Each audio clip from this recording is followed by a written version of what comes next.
సొలొమోను గురించి ఎప్పుడు బైబిల్ చదివినా ఎందుకు ఒక తెలియని బాధ. ఆయన ముగింపు ఇప్పటికీ నవతరం బైబిల్ పండితులు కూడా ఒక ప్రశ్నార్థకం. ఏమయ్యాడు సొలొమోను అసలు? అంత పెద్ద జ్ఞాని తన లైఫ్ని అలా ఎందుకు ఎండ్ చేశాడు? అది బిగ్ క్వశ్చన్ అండి. అది ఎప్పటికీ ఈయన యొక్క ముగింపు తర్వాత ఆయన ప్లేస్మెంట్ కొరకు ఈ రోజుకి డిబేట్స్ జరుగుతున్నాయి. ఆయన ఎక్కడున్నాడు? అబ్రహాము యొక్క విశ్వాసుల జాబితాలో అక్కడ సేద తీరుతున్నాడా, లేదా ధనవంతుని వద్ద వేదన పడుతున్నాడా? ఈ ఊగిసలాటంపై ఆయన ఎక్కడున్నాడన్న ప్లేస్ నేను తెగించి చెప్పను, కానీ ఆయన పాడైపోవడానికి మాత్రం కారణాలు నేను చెప్తాను. చాలామంది మనం చేస్తున్న పొరపాట్లు అది. చాలామంది అనుకుంటారు స్త్రీలు డిస్టర్బెన్స్ చేస్తారండి సొలొమోను గారు అనుకుంటున్నా. కాదండి, అది ఫైనల్ ఈవెంట్. అది సొలొమోను గారు ఎందుకు పాడయ్యారు, ఈ తరం విశ్వాసులు కూడా అందుకే పాడవుతున్నారు. సొలొమోను గారు కూర్చు కొన్ని కితాబులు మాట్లాడుకుంటే ఒక యంగ్ జనరేషన్లో ఎలాంటి లస్ట్, టెంప్టేషన్స్, ఎమోషన్స్, ఫీలింగ్స్, నువ్వు ఏవైతే పెడతావు పదాలన్నీ పెట్టు, వాటి యొక్క వైరాగ్యం ఎలా ఉంటుందో పోసగుచ్చినట్టు ఇమేజ్తో చూపించినట్టు చూపించగలిగే ఒకే ఒక్క best writer, preacher King Solomon. ఈ మాట అంటున్నట్టుగా ఏమనుకోకండి. స్త్రీల సహవాసంలో దాని యొక్క అంతం ఎలా ఉంటుందో చెప్పగలడు ఆయన. సమరం ఎవరు ఉంటారు? సమరం డాక్టర్ సమరం గారు కూడా చెప్పరు. నేను నిజంగానే చెప్తున్నాను, కొన్ని విషయాలు నేను ఓపెన్గా మాట్లాడుతున్నాను. డబ్బు విషయంలో మనుషులు ఎలా ఉంటారో చెప్పాడు, స్త్రీలు ఎలా ఉంటారో చెప్పాడు, సంపద ఎలా ఉంటుందో చెప్తాడు, పేరెంట్స్ ఎలా ఉండాలో చెప్తాడు, బెత్తం ఎందుకు వాడాలో చెప్తాడు. ఒక్కటేటి సంసారం లేనివాడు, ఏకాకి, స్త్రీలు పురుషులు, ఎవరికి ఏ ఏజ్లో ఎలాంటి ఇబ్బందులు వస్తాయో చెప్పారు. అవేనా బెస్ట్ సాంగ్స్ రాశాడు ఆయన. అదేనా ఆయన లవ్ అండ్ ఎఫెక్షన్ మ్యారేజ్ లైఫ్లో ఎలా ఉంటుందో పరమగీతాలనే ఎప్పటికీ ఒక బ్యూటిఫుల్ బుక్ రాశాడు ఆయన. పరమగీతాలని ఒక పుస్తకాన్ని రాశాడు ఆయన. అంతేనా, సూర్యుని కింద ఒక పెద్ద ఫిలాసఫీని ఇచ్చాడు, దాని పేరు ప్రసంగి గ్రంథం. కీర్తనలు రాశాడు, ప్రసంగి గ్రంథం రాశాడు, పరమగీతాలు రాశాడు. ఒక్కటి కాదు, రెండు కాదు, ఎన్నో పద్యాలు ఆయన వ్యక్తీకరించాడు. ఎంత జ్ఞానో! ఇరుగు పొరుగు రాజులు ఆయన గురించి మాట్లాడుకున్నారు. చూడు, టూకీగా ఒక రెండు మాటలు ఆయన పొగడ్తలు కూర్చుని రెండు మాటలు చూద్దాం. మొదటి రాజుల గ్రంథం 10వ అధ్యాయం 23వ వచనం చూడండి. మొదటి రాజుల గ్రంథం 10వ అధ్యాయం 23వ వచనం.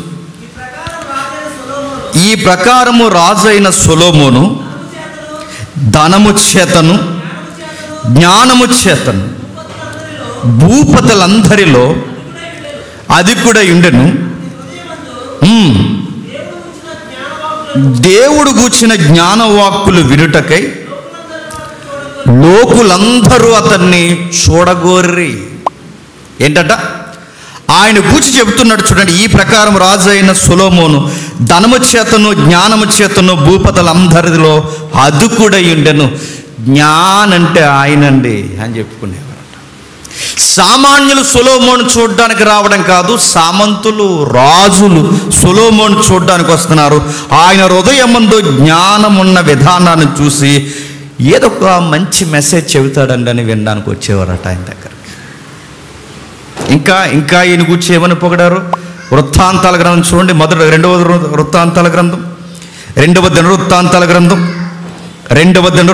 గ్రంథం 9వ అధ్యాయం 9వ అధ్యాయం 4వ వచనం నుండి 2వ దినవృత్తాంతాల గ్రంథం 9వ అధ్యాయం 4వ వచనం నుండి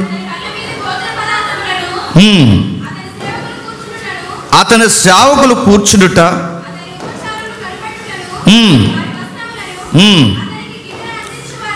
అతనికి గిన్నె అందించి వారిని వారి వస్త్రములను యెహోవా మందిరమందుట అర్పించు దహన బలులను చూసినప్పుడు ఆ దక్షిణ దేశపు రాణి విస్మయముంది. రాజుతో ఇట్లనెను, నీ కార్యములు గూర్చియు జ్ఞానము గూర్చియు నేను నా దేశమందు విన్న వర్తమాను నిజవర్తమానమే గాని నేను వచ్చి దాన్ని కన్నులారా చూసు వరకు వారి మాట నమ్మకుంటుని నీ అధికమైన జ్ఞానమును గూర్చి సగమైనను వారికి సగమైనను తెలుపలేదు. నిన్ను గూర్చి నేను వినిన దానికంటే నీ కీర్తి ఎంతో హెచ్చుగా ఉన్నది. నీ సేవకుల భాగ్యం మంచిది. ఎల్లప్పుడూ నీ ముఖమున నిలిచి నీ జ్ఞాన సంభాషణ వినుచుండును. నీ సేవకులైన వీరి భాగ్యము మంచిది.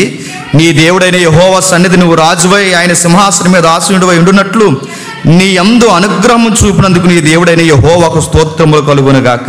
ఇశ్రాయేలును నిత్యము స్థిరపరచవలనని దయాలోచన నీ దేవునికి కలిగి ఉందనందున నీతి న్యాయములు జరిగించుటకు ఆయన నిన్ను వారి మీద రాజుగా నియమించునని పొగుడుతున్నారట. సార్, నాకు ఒక చిన్న ఆశ ఉండిపోయింది సార్. అసలు నేను రాణినైపోయాను కానీ మీ ఇంట్లో పని మనిషిని అయితే బాగున్నాను అదంట. ఎందుకు మా ఇంట్లో పని మనిషిని ఎందుకు అవుతావంటే, ఆ మేడం అందంట మీ కూర వండిస్తున్నప్పుడు, మీకు క్లీన్ చేస్తున్నప్పుడు, మీ ఇంట్లో పనులు చేస్తున్నప్పుడు ఏదో ఒక మాట మీరు చెప్తుంటారు. ఆ మాట విని ఎంత జ్ఞానం నేర్చుకోవచ్చు. సర్వెంట్ని అయితే బాగుందండి, రాణినైపోయాను కానీ పనిదాన్ని అయిపోతే బాగుండు. నాకన్నా గ్రేట్ లైఫ్ అనుభవిస్తున్నది ఎవరంటే యువర్ సర్వెంట్స్. నీ దాసులే గొప్పోళ్ళు నాకన్నా. నాకు ఆ భాగ్యం లేనందుకు నేను ఫీల్ అవుతున్నా. రాజులు వచ్చి పొగిడారు, సామంతులు వచ్చి పొగిడారు, రాణిలు వచ్చి పొగిడారు.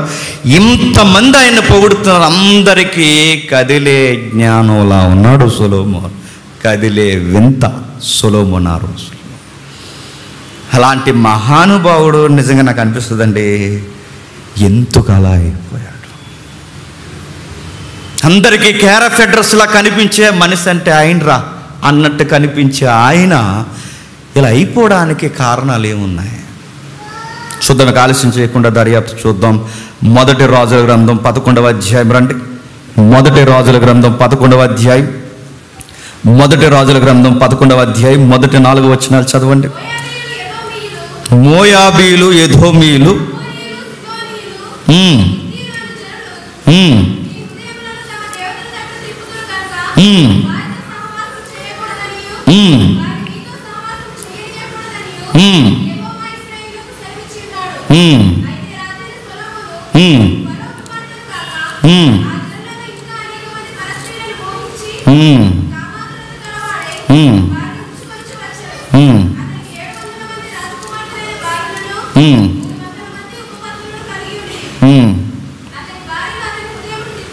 అతని భార్యలు అతని హృదయము తిప్పివేసిరని చెబుతూ వచ్చి ఒక ఇంపార్టెంట్ వచనాలు మనకు చెప్తున్నాడు. చూడండి, 11వ వచనం చూడండి. నేను సెలవిచ్చినది ఏమనగా, నేను నీతో చేసిన నిబంధనను కట్టడలను ఆచరింపకపోవుట నేను కనుగొని ఉన్నాను గనుక ఈ రాజ్యము నీకుండకుండా నిత్యముగా తీసివేసి నీ దాసునికిచ్చేదను. అయినను నీ తండ్రి అయిన దావీదు నిమిత్తం నీ దినముల్లో నేను అలాగూ చేయక నీ కుమారుని చేతిలో నుండి దానిని తీసివేదు. ఆగండి. రాజు అయిన సొలొమోను రాజు ఎలా అయ్యాడండి? యుద్ధాలు చేసేయ్యాడా? ఆయన రాజు ఎలా అయ్యాడు? కత్తి చేత పట్టుకున్నాడు? ఏమీ లేదండి. దావీదుకు కొడుకుగా పుట్టాడు. అదే ఆయనకి చక్కటి అవకాశం. రాజుకి కొడుకుగా పుట్టడమే ఆయనకి తరువాయి రాజ్యం వచ్చేసిందండి. దావీదు కొడుకుగా పుట్టినందుకు ఆయనకి రాజ్యం వచ్చేసింది. ఆయన పెద్ద యుద్ధాలు చేయలేదు. ఆయన ఎక్కడికి వెళ్ళి దావీదులా గొలియాతు లాంటి వాడిని కొట్టలేదు. రాజ్యాన్ని స్థిరపరిచే ప్రయత్నాలు ఏమీ చేయలేదు. నాన్న తెచ్చిన రాజ్యానికి పుట్టాడు. తర్వాత ఎదిగాడు. ఒకరోజు దేవుడు ఎంపిక చేస్తే రాజు అయిపోయాడు. ఆయన పుట్టిన సమయానికి, ఎదిగొచ్చే సమయానికి రాజ్యం వచ్చేసింది. ఆయన గురించి రాస్తూ ఇలా అన్నాడు, ఇదిగో సొలొమోను పాడైపోవడానికి, పతనమైపోవడానికి కారణాల్లో మొట్టమొదటి కారణం ఏంటో తెలుసా? అన్యులతో చేతులు కలపడం. అన్యులతో చేతులు కలపడం, వద్దన్న వారితో చేతులు కలపడం, వాళ్ళతో చేతులు కలపడమే తెలియకుండా పతనం స్టార్ట్ అయింది. మొదలు వచ్చినాను చూడండి, ఏమని లిఖిస్తున్నాడు? మోయాబీలు, ఎదోమీలు, సిదోనీలు నీ హృదయాన్ని వారిని తిప్పేయకుండా వాళ్ళతో కలవద్దు. ఈ మాట ఎప్పుడు చెప్పాడండి? ఈరోజు కొత్తగా సొలొమోనుకి చెప్పిందా? ఈ మాట ఎప్పుడు చెప్పాడో తెలుసా? మోసే కాలంలో చెప్పాడు. ఏమని చెప్పాడు? ఇదిగో, మీరు వెళ్ళబోతున్న కానాను భూభాగం ఏదైతే ఉందో అక్కడున్న ప్రజలు వేరు, వాళ్ళ ఆరాధన వేరు, వాళ్ళ దేవుడు వేరు, వాళ్ళ సంస్కృతి వేరు, వాళ్ళ సహవాసం వేరు, వాళ్ళ వివాహాలు వేరు, వాళ్ళ పద్ధతులు వేరు, వాళ్ళ నిర్ణయాలు వేరు. మీరు ఆ భూభాగంలో అడుగు పెట్టినప్పుడు ఇదిగో రాజ్యాంగం రాసినట్టు మీకు చెప్తున్నాను, జాగ్రత్త.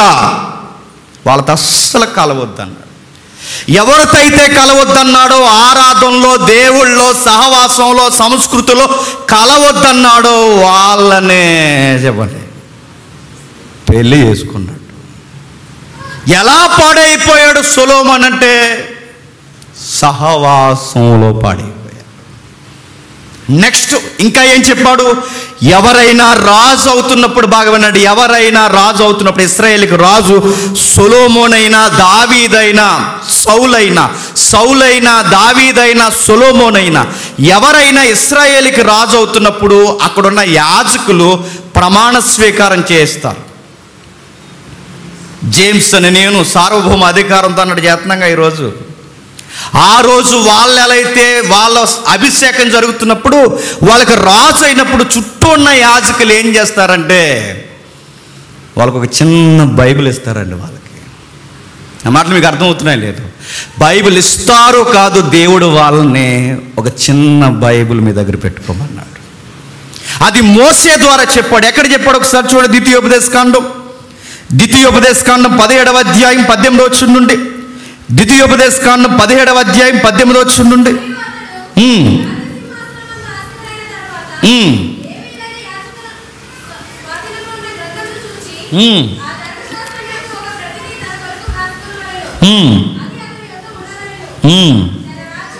తన రాజ్యమందు తానును తన కుమారులను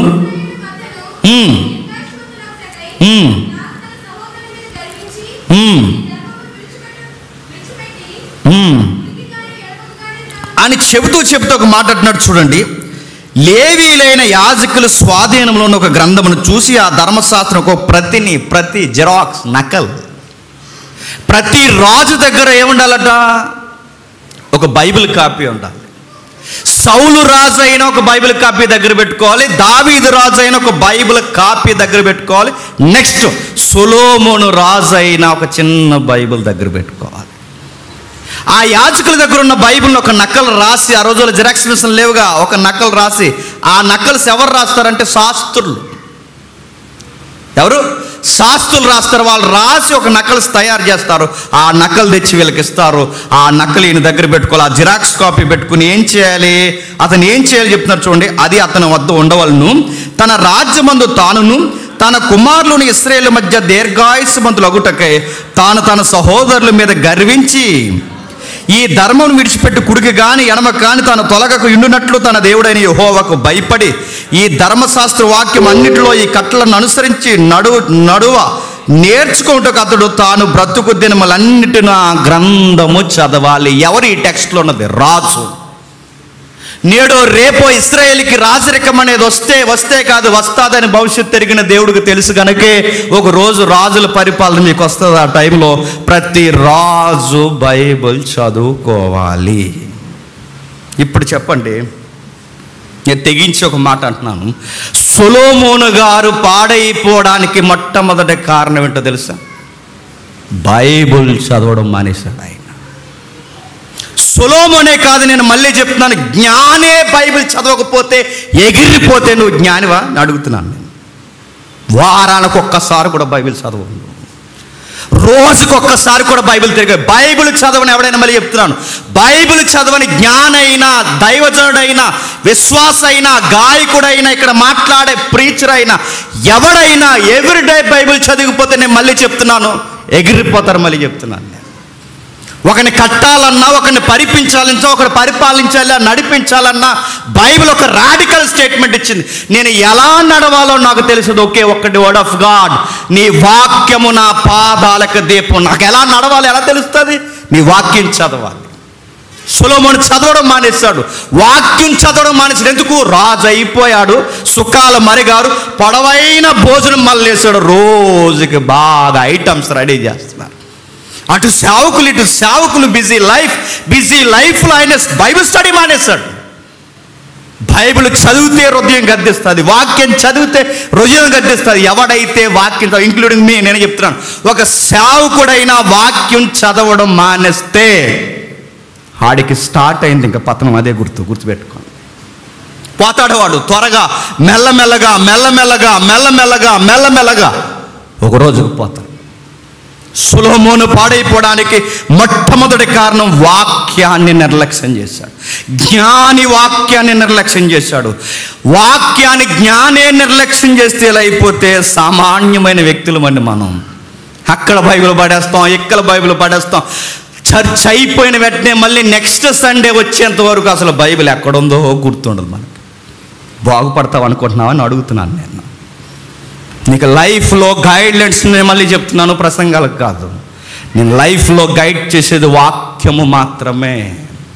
ఎవ్రీడే బైబిల్ స్టడీ నువ్వు లేకపోతే నేను మళ్ళీ చెప్తున్నాను, ఉరుతాడు మెడలో వేసుకుని తిరుగుతున్నావు. గుర్తుపెట్టు. జ్ఞాని అయిన సొలొమోను ఇంకా మాట్లాడితే ఆయన ఏమంటున్నాడు చూడండి. వాక్యాన్ని నిర్లక్ష్యం చేసిన వాడు ఎలా ఉంటాడో వాక్యాన్ని చదువుకుంటున్నప్పుడు కొన్ని సామెతలు రాశాడు. ఏమని రాశాడు చూడండి. సామెతల గ్రంథం 13వ అధ్యాయం, సామెతల గ్రంథం 13వ అధ్యాయం 13వ వచనం చూడండి. ఆజ్ఞను తిరస్కరించువాడు అందువలన శిక్షనందును. సొలొమోను గారిని స్త్రీలు కాదు పాడు చేసింది, చెప్పండి. వాక్యము చదవని నిర్లక్ష్యమే ఆయన్ని పాడు చేసింది. ఏ బాధకుడైతే వాక్యం చదవడో, ఏ విశ్వాస అయితే వాక్యం చదవడో, ఏ సంఘ పెద్ద అయితే వాక్యం చదవడో, ఏ సంఘానికి వస్తున్న ఏ స్త్రీ పురుషులైతే వాక్యాన్ని చదవరో, ఏ యవన విశ్వాసులైతే వాక్యాన్ని చదవరో, ఏ గాయకులైతే వాక్యాన్ని చదవరో, ఏ అధ్యక్షుడైతే వాక్యాన్ని చదవడో, నేను మళ్ళీ చెప్తున్నాను, మిమ్మల్ని మీరే పాడు చేసుకుంటారు. అది నిలువెత్తు సాక్ష్యం. సొలొమోను వాక్యాన్ని నిర్లక్ష్యం చేసినందుకే పాడైపోయాడు. స్త్రీలు ఫైనల్ స్టేజ్ అండి. మొదటి స్టేజ్లో ఆయన పాడైపోవడానికి కారణం బిజీ అయిపోయాడు. మనిషి బిజీ అయిపోయాడు. బిజీ లైఫ్లో వాక్యాన్ని చదవడం మానేశాడు. అందుకే ఆ వాక్యాన్ని చదవడం మానేశాడు. ఆజ్ఞలను పెద్ద సీరియస్గా తీసుకోలేదు ఆయన. నెక్స్ట్, ఎప్పుడైతే ఈ వాక్యాన్ని నేను చదవలేదో దేవుడు ఒక నిర్ణయానికి వచ్చాడు. ఈ అబ్బాయి బైబిల్ చదవట్లేదు, డైరెక్ట్గా వెళ్ళి మీట్ అవ్వాలనుకున్నాడు దేవుడు. వచ్చాడు ఒక రోజు, మాట్లాడాడు ఒక రోజు. సల్మాన్, నీకు విషయం చెప్పాలి, చాలా డిస్టర్బెన్స్ అవుతున్నావు, ఏమన్నా గమనిస్తున్నావా అని అడిగాడు. సల్మాన్, నీకు విషయం చెప్తున్నాను, నువ్వు ఇలాగే కొనసాగావే అనుకో, నీ కింద నీ గిన్నెందించేవాడికి నీ రాజ్యాన్ని ఇచ్చేస్తానేమనుకున్నావు. నాతో లేనప్పుడు నీకెందుకయ్యా పవరు, నాతో నువ్వు సరిగ్గా లేనప్పుడు నీకెందుకయ్యా రాజ్యం, నాతో నువ్వు లేనప్పుడు నీకెందుకయ్యా ధనము, నాతో నువ్వు సరిగ్గా కమిట్మెంట్ నీకెందుకు పేరు ప్రఖ్యాత. నాతో ఉంటావనే రాజ్యాన్ని ఇచ్చాను, నాతో ఉంటావనే పవర్ ఇచ్చాను, నాతో ఉంటావనే డబ్బు ఇచ్చాను, నాతో ఉంటావనే పేరు ఇచ్చాను, నాతో ఉంటావనే నీకు జ్ఞానం ఇచ్చాను. నువ్వు నాతోనే లేకపోతే ఇవన్నీ నీకెందుకు? ఊడుగుని చేసేవాడికి ఇచ్చేస్తానేమనుకున్నావు. వార్నింగ్ ఇచ్చాడు. ఏమని మాట్లాడుతున్నాడు చూడండి. 11వ అధ్యాయం, రాజుల గ్రంథం 11వ అధ్యాయం 9-10 వచనాలు చూడండి. ప్రతి వచనాన్ని ఒకసారి కోట్ చేయండి. అతనికి 2 మార్లు ప్రత్యక్షమై నీవు ఇతర దేవతలను వెంబడింపవలదని అతనికి ఆజ్ఞాపించినను సొలొమోను గారి యొక్క హృదయము అతని యొద్ద నుండి తొలగిపోయెను. యెహోవా తనకి ఇచ్చిన ఆజ్ఞలు అతడు గైకొనకపోగా యెహోవా అతని మీద కోపగించిన. దేవుడు ఎప్పుడు కోపగిస్తాడు చెప్పండి? చెప్పాలి. దేవుడు ఎప్పుడు కోపగిస్తాడు చెప్పండి? ఎవడైతే బైబిల్ చదవడో, ఎవడైతే బైబిల్ని పాటించడో వాడి మీద నువ్వు జ్ఞానివైనా సామాన్యుడివైనా నువ్వు ఎవడవైనా కోపగిస్తాడు ఆయన.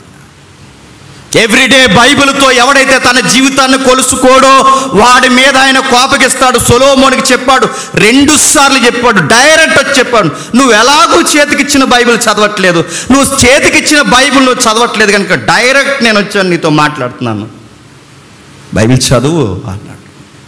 ఆజ్ఞ పాటించు, ఏం చెప్పానో కాస్త చదవయ్యా అని చెప్పాడు. ఎక్కలేదట. నేను మాట్లాడుతున్నాను చెప్పండి. ఫస్ట్ మిస్టేక్ సొలొమోను గారు చేసింది దగ్గరున్న బైబిల్ని నిర్లక్ష్యం చేయడం. రెండో మిస్టేక్ సొలొమోను గారు చేస్తున్న అతిపెద్ద మిస్టేక్ ఏంటో తెలుసా? దేవుడు వచ్చి డైరెక్ట్గా మాట్లాడుతున్న నిర్లక్ష్యం చేయడం. మరలా నేను చెప్తున్నాను, ఈరోజు కూడా దేవుడు ఇలా డైరెక్ట్ వచ్చి మాట్లాడతాడంటే ఆ రోజు మాట్లాడినట్టు ఈరోజు మాట్లాడు. రాత్రి కల్లోకి వచ్చాడు, అలా పక్కన నడిచాడు, బైబిల్ చదవమని చెప్పాడు. నేను అక్కడ కూర్చున్నప్పుడు నాకు దేవుడు నాతో ఇలా సోది కథలు నమ్మకం. నేను సీరియస్గా చెప్తున్నాను. దేవుడు ఏమి ఇంకా డైరెక్ట్గా సొలొమోనుతో మాట్లాడినట్టు మాట్లాడు, మిమ్మల్ని మభ్య పెట్టడానికి చెప్తున్నారు. రాత్రి కల్లోకి వచ్చి చెప్పాడు, రాత్రి పెరిగన్నం తిన్న వెంటనే వచ్చేసాడు. ఇలాంటి అస్సలు నమ్మకం చెప్తున్నాను. బిబిలికల్ నాలెడ్జ్ లేకపోతే మీకు సోది కథలు అందరూ చెప్పేవాళ్ళు ఉన్నారు ఈ సిటీలోనే. మరి చెప్తున్నాను, బైబిల్ జ్ఞానం లేకపోతే కథలు చెప్పి మిమ్మల్ని పోగేసుకునే వాళ్ళు ఉన్నారు ఈ సిటీలో. దేవుడు డైరెక్ట్గా ఈరోజు సొలొమోనుకు వచ్చినాడు, ముఖాముఖిగా నిలబడి, ఏం సొలొమోన్ బైబిల్ చదవట్లేదండి ఏంటి ఈ మధ్య అని. ఈరోజు అలా చెప్పడు. ఈరోజు ఎలా చెప్తాడు? ఒకలా డైరెక్ట్గా చెప్తాడు. పులిపేట మీద నుంచి స్పీకర్ నోట డైరెక్ట్ చెప్తాడు, ఏ అని అడుగుతాడు ఆయన. ఈ వాక్యంలోంచి మాట్లాడుతాడు, డైరెక్ట్ అడుగుతాడు, నువ్వు బైబిల్ చదవడం మానేసావు అని. వాక్యంలోంచి గద్దిస్తాడు. ఇదిగో డైరెక్ట్గా ఆ రోజు సొలొమోన్ బైబిల్ చదవకపోతే ఆయన డైరెక్ట్ వచ్చి ఈ రోజు డైరెక్ట్ వస్తున్నాడు. ఎలా వస్తున్నాడు? వాక్యము ద్వారా వస్తాడు. పులిపేట మీద నుంచి మాట్లాడుతాడు, డైరెక్ట్గా నేను గద్దిస్తాడు. ఆ గద్దించినప్పుడు నీ గాయం అవుతుందా? మారు. ఎస్, నేను బైబిల్ చదవట్లేదు. దేవుడు ఈరోజు నా కోసమే డైరెక్ట్గా మాట్లాడి చదవని నాలాంటి బద్ధకస్తుడు కొరకే, బద్ధకస్తురాల కొరకే ఈరోజు నాతో మాట్లాడి నీకు అనిపించిందా? గాయం వేస్తుందా? చదువు. గాయమైన వెంటనే గాయం చేసిన స్పీకర్కే టైటిల్ పెడుతున్నావా? చూస్తాడు, గుర్తుపెట్టుకో. అది చూస్తాడు, గుర్తుపెట్టుకొని మళ్ళీ చెప్తున్నా, అది చూస్తాడు. చెప్పినోడికే టైటిల్ పెడుతున్నావా? చూస్తాడు, అన్నీ గమనిస్తాడు. నేను గద్దిస్తున్నాడు, గాయపరుస్తున్నాడు. దేవుడు మారరా అని చెబుతున్నాడు. నువ్వు చదవట్లేదని ఎంత డైరెక్ట్గా కల్లోకి వచ్చి చెప్పడు, రాత్రికి వచ్చి చెప్పడు, నీ పక్కన నిలబడి చెప్పడు, పులిపేట మేము చెప్తాడు ఆయన. వాక్యంలోంచి చెప్తాడు ఆయన. సొలొమోనుకి చెప్పినట్టే మనకు చెప్తున్నాడు. సొలొమోనుకి బైబిల్ ఇచ్చినట్టే మనకి బైబిల్ ఇచ్చాడు. నీ చేతుల్లో బైబిల్ పెట్టాడు, నా చేతుల్లో బైబిల్ పెట్టాడు. సొలొమోను గారి చేతుల్లో బైబిల్ పెట్టాడు. సొలొమోను బైబిల్ చదవకపోతే అలాగైపోతే నువ్వు బైబిల్ చదవట్లేదు. నేను అడుగుతున్నాను, ఏమైపోతావు చెప్పు? నేను బైబిల్ చదవకపోతే ఏమైపోతాను చెప్పండి. బైబిల్ చదవని ఎవడైనా నేను మళ్ళీ చెప్తున్నాను, గాయాల పాలవుతాడు, గాయాల పాలవుతాడు. మరో మాట చదవండి. సామెతల గ్రంథం 3వ అధ్యాయం, సామెతల గ్రంథం 3వ అధ్యాయం, సామెతల గ్రంథం 3వ అధ్యాయం 11-12 వచనాలు చూడండి.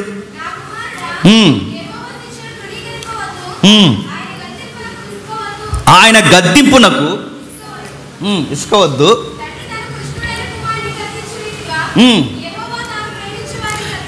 యెహోవా తను ప్రేమించు అని గద్దించి. ఎందుకు గద్దిస్తున్నాడు నిన్ను? నువ్వు బైబిల్ చదవట్లేదు. నేరుగా నాలాటోడో నీ నాటోడు ద్వారానో ఎవడొకడు ద్వారా, ఇక్కడ స్పీకర్గా తమ్ముడు ద్వారా, నా ద్వారా ఎవడొకడు ద్వారా మాట్లాడుతున్నాడు. నువ్వు బైబిల్ చదవట్లేదు. ఎందుకు? నేను లవ్ చేస్తున్నాడు ఆయన. చదవరా, బైబిల్ చదవరా అని. నువ్వు ప్రేయసి, నీ వయసు ఉన్నప్పుడు నీ ప్రేయసి నీకు లెటర్ రాస్తే ఎన్నిసార్లు చదువుతావు? ఒంగుని చదువుతావు, నిలబడి చదువుతావు, అలా చదువుతావు, గోడజారబడి చదువుతావు, కిందకు ఒంగుని చదువుతావు, పైకి చదువుతావు, తిరగేది చదువుతావు, మరగేది చదువుతావు. ఈ ఒత్తి ఎలగెంతకి ఎలగెట్టింది, ఇందులో ఏమైనా మరం ఉందని చదువుతావు, కిందకి లాగదీసింది ఎట్టి ఒత్తు, ఎన్ని డీకోడింగ్లు చేస్తావు అందులో.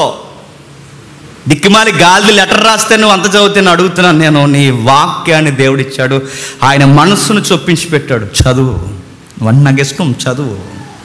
సొలొమోను బైబిల్ చదువు, విశ్వాసి బైబిల్ చదువు, దైవజనుడా బైబిల్ చదువు, సంఘ పెద్ద బైబిల్ చదువు, గాయకులారా బైబిల్ చదవండి, వర్షిప్ నాయకులారా బైబిల్ చదవండి. ఇదిగో సంఘంలో యాక్టివ్గా పనిచేస్తున్న వారులారా బైబిల్ చదవండి. చదవకపోతే ఏమవుద్ది? తండ్రి మాటలు గద్దింపుని విననొల్లని వాడు, ఆ మాటను స్వీకరించలేని వాడు, తల్లిదండ్రులను వ్యతిరేకించిన వాడు, తండ్రి లాంటి దేవునికి ఎదురు నిలబడిన వాడు హఠాత్తుగా మరణం. ఎబ్రీ పత్రిక 12వ అధ్యాయం, ఎబ్రీకి రాసిన పత్రిక 12వ అధ్యాయం 5వ వచనం చూడండి. ఎబ్రీకి రాసిన పత్రిక 12వ అధ్యాయం 5వ వచనం చూడండి. నా కుమారుడా, ప్రభు చే శిక్షను తృణీకరించకము, ఆయన నిన్ను గద్దించినప్పుడు విసుకకము. ప్రభు తను ప్రేమించు వారిని శిక్షిస్తున్న ప్రభు గద్దిస్తుంటే ఇసుకొస్తుందా? గద్దించేవాడికే టైటిల్ పెడుతున్నావా? గద్దిస్తున్న వాడికే పేర్లు పెడుతున్నావా? లేదా గద్దిస్తున్నప్పుడు ఆ గద్దింపును అలాగే చెబుతారని ఇక్కడే గేటు దాటే లోపే వదిలేసి వెళ్ళిపోతున్నావా? ప్రభు గద్దింపులను పూర్తిగా స్వీకరించకుండా గద్దించినవి అలాగే అంటారని పట్టినట్టు వెళ్ళిపోతున్నావా? ప్రభు అంటున్నాడు, నా ప్రేమను తృణీకరిస్తున్నాను. ఏ విషయంలో గద్దించాడు ఈ వారం అంటే, మొదటి గద్దింపు బైబిల్ చదవనందుకు గద్దించాడు. బైబిల్ చదవని నిన్ను నన్ను గద్దిస్తున్నాడు. బైబిల్ చదువు, నా మాటలు ఉన్నాయి, నా వాడుకుంది, నా యొక్క అనాది సంకల్పం ఉంది, చదువు. నేను ప్రశ్న అడుగుతున్నాను, చెప్పండి.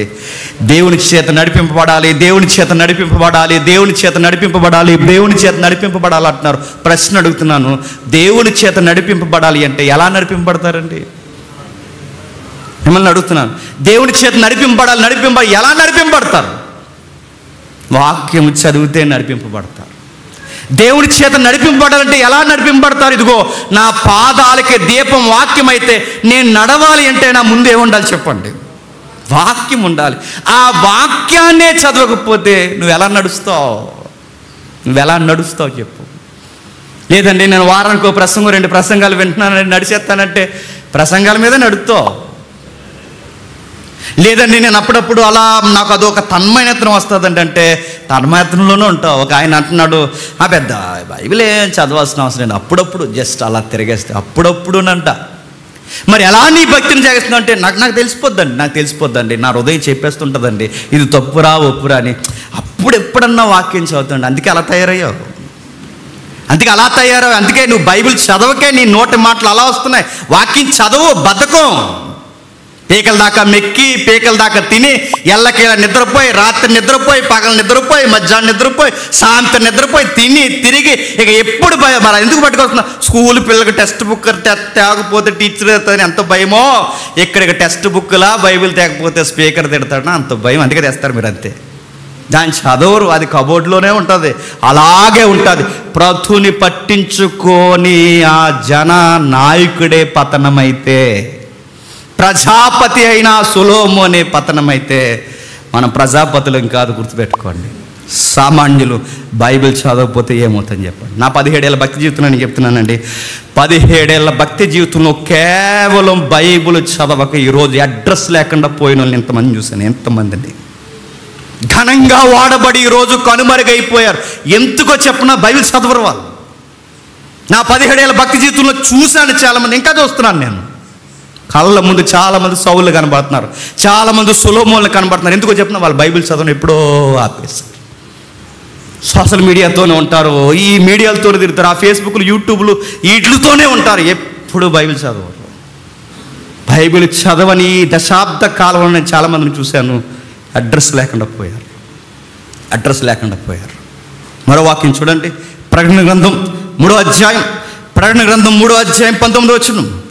ప్రకటన గ్రంథం 3వ అధ్యాయం 19వ వచనం.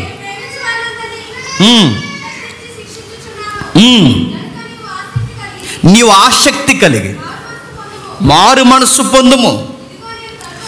ఇదిగో నేను గద్దిస్తున్నాను, ఆ గద్దింపు దేనికంటే మారు మనసు పొందుతావని. త్వరగా మారు మనసు పొందు. సంగమా, నువ్వు మారలేదో జీవవృక్షం తీసేస్తా అన్నాడు.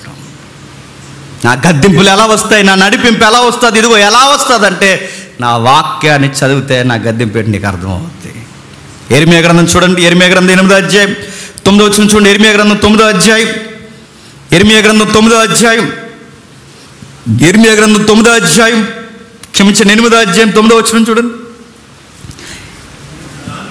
జ్ఞానులు అవమానము పొందిన వారై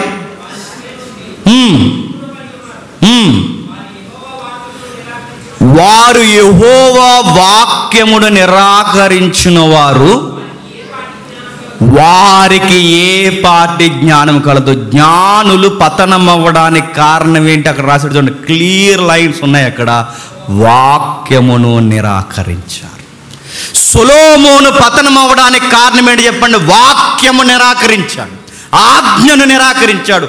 డైలీ చదువుకోవడానికి బైబిల్ ఆయన రాజరికపు పట్టాభిషేకం తీసుకున్నప్పుడు ఇచ్చిన బైబిల్ని పక్కన పెట్టేశాడు.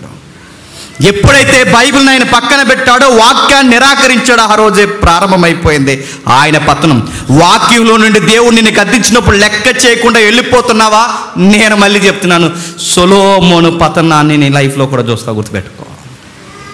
ఇంగ్లీష్లో ఒక సామెత ఉంది, తెలుగులో ఇలా చెప్తారు. ఏమని చెప్తారు తెలుసా? వెలుగును నువ్వు తృణీకరిస్తే ఒక రోజు అది ఉరుమై నీ మీదకి వస్తాడు, గుర్తుపెట్టుకో.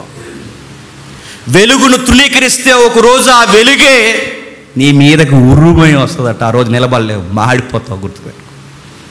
వాక్యం అనే వెలుగును తృణీకరించడం స్టార్ట్ చేసావో అదే ఉరుమై ఒక రోజు మీద పడుతుందేమో అనుకుంటున్నావు. సొలొమోను పాడయ్యాడు. ఎందుకు పాడయ్యాడంటే, ఇదిగో వాక్యాన్ని నిర్లక్ష్యం చేసినందుకు పాడయ్యాడు. మొదటి సమూయేలు గ్రంథం చూడండి, మొదటి సమూయేలు గ్రంథం 15వ అధ్యాయం. కొంచెం రిఫరెన్స్ ఎక్కువ ఉంటే త్వరగా చూడండి. మొదటి సమూయేలు గ్రంథం 15వ అధ్యాయం 23వ వచనం చూడండి. మొదటి సమూయేలు గ్రంథం 15వ అధ్యాయం 23వ వచనం. సోదె చెప్పుటాను పాపముతో సమానము.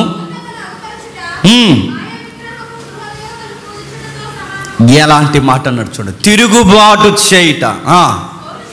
సోదు చెప్పను పాపముతో సమానం. ఎలా తిరుగుబాటు? వాక్యం చదవకపోవడమే తిరుగుబాటు. గృహదేవతలను పూజిస్తున్నది ఎంత పాపమో, ఆజ్ఞను పాటించకపోవడం కూడా అంతే పాపం. సొలొమోను గారు పాడవడానికి కారణం నేను మళ్ళీ చెప్తున్నాను, వాక్యాన్ని పట్టించుకోవడం మానేశాడు. ఎప్పుడైతే వాక్యం మనం చదవమో, గుర్తుపెట్టండి, వాక్యపు నడిపింపు ఎప్పుడైతే మనం కోల్పోతామో, వాక్యాన్ని ఎప్పుడైతే మనం చదవడం మానేస్తాం, వాక్యం నడిపించకపోతే మరి ఏమి నడిపిస్తుంది? సొలొమోను గారిని ఏమి నడిపిస్తుందో తెలుసా? సొలొమోను హృదయం అనే సింహాసనం మీద కామము మోహము మీదకెక్కి కూర్చొని అవే సొలొమోను నడిపించాయి. ఆయన వాక్యాన్ని ఎప్పుడైతే చదవలేదో మోహము నడిపించింది, ఆయన్ని కామము నడిపించింది. కామ త్వరత గలవాడే అనుంది బైబిల్లో. ఇప్పుడు చదవండి వచ్చినాన్ని, మొదటి 2 వచనాలు ఒకసారి చదవండి. మొదటి 2 వచనాలు రాజుల గ్రంథం 11వ అధ్యాయం. రాజుల గ్రంథం 11వ అధ్యాయం మొదటి 2 వచనాలు చూడండి. మోయాబీలు, ఎదోమీలు, అమ్మోనీలు,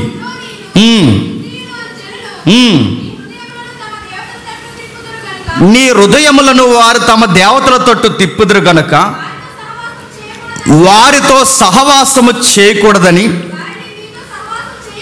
వారు నీతో సహవాసము చేయనీయకూడదని యెహోవా ఇశ్రాయేలుకి సెలవిచ్చి ఉన్నాడు. ఫరో కుమార్తెనే కాక అనేక మంది పరస్త్రీలను మోహించి కామాతురత గలవాడై వారిని అలా ఉంచుకొనుచూ వచ్చాను. కింది వచ్చిన అంటే అదే 700 మంది రాజకుమార్తెలు, 300 మంది ఉపపత్తులు, మొత్తం 1000 మంది.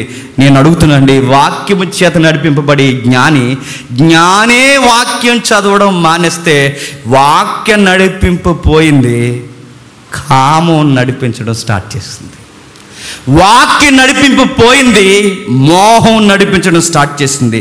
ఆ మోహం ఎక్కడి నుండి నడిపిస్తుందంటే అది హృదయం అనే సింహాసనం మీద కూర్చొని నడిపిస్తుంది. అందుకే ఆ వచనాల్లో పదే పదే వాడిని పదం చూడండి. 2వ వచనంలో ఏమంటున్నాడు చూడండి. 2వ వచనంలో కామాతురత గలవాడే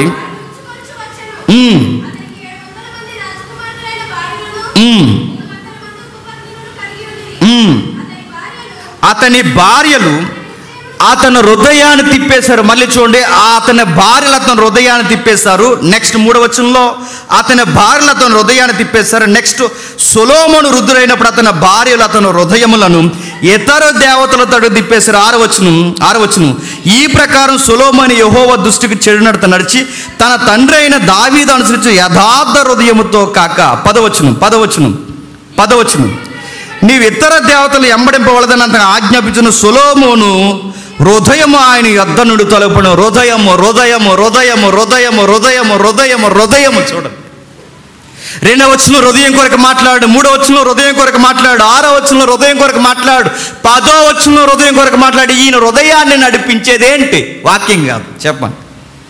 కామం, ధనం, పేరు, సుఖము, భోగాలు, పేరు ప్రఖ్యాతులు, గిఫ్ట్లు, బహుమానాలు, సామాన్యులు, భక్తి లేనోళ్ళు, వీళ్ళందరూ సొలొమోను నడిపిస్తున్నారు. ఎందుకు ఈ జ్ఞాని ఇలా అయిపోయాడంటే బైబిల్ మరలా చెబుతుంది, ఈ మనిషి వాక్యం చదవడం మానేశాడు. వాక్యం నడిపింపిపోయింది, హృదయం ఆయన నడిపిస్తుంది. ఆ హృదయం అనే సింహాసనంలో ఏమి కూర్చున్నాయి? కామం కూర్చుంది, మోహము కూర్చుంది. ఆ మోహము, కామము ఎప్పుడైతే కూర్చుందో అవే ఆయన నడిపిస్తున్నాయి. తెచ్చుకో ఆవిడ బాగుంది, తెచ్చుకో ఈవిడ బాగుంది, తెచ్చుకో ఈవిడ బాగుంది. ఎంతమంది ఆ కంటికి కావాలనిపించారో అంతమంది తెచ్చుకుని పెట్టుకున్నాడు. ఏమని రాస్తున్నాడు చూడండి, సామెతల గ్రంథం 4వ అధ్యాయం, సామెతల గ్రంథం 4వ అధ్యాయం 20 వచనం చూడండి. 4వ అధ్యాయం 20 వచనం, 4వ అధ్యాయం 20 వచనం.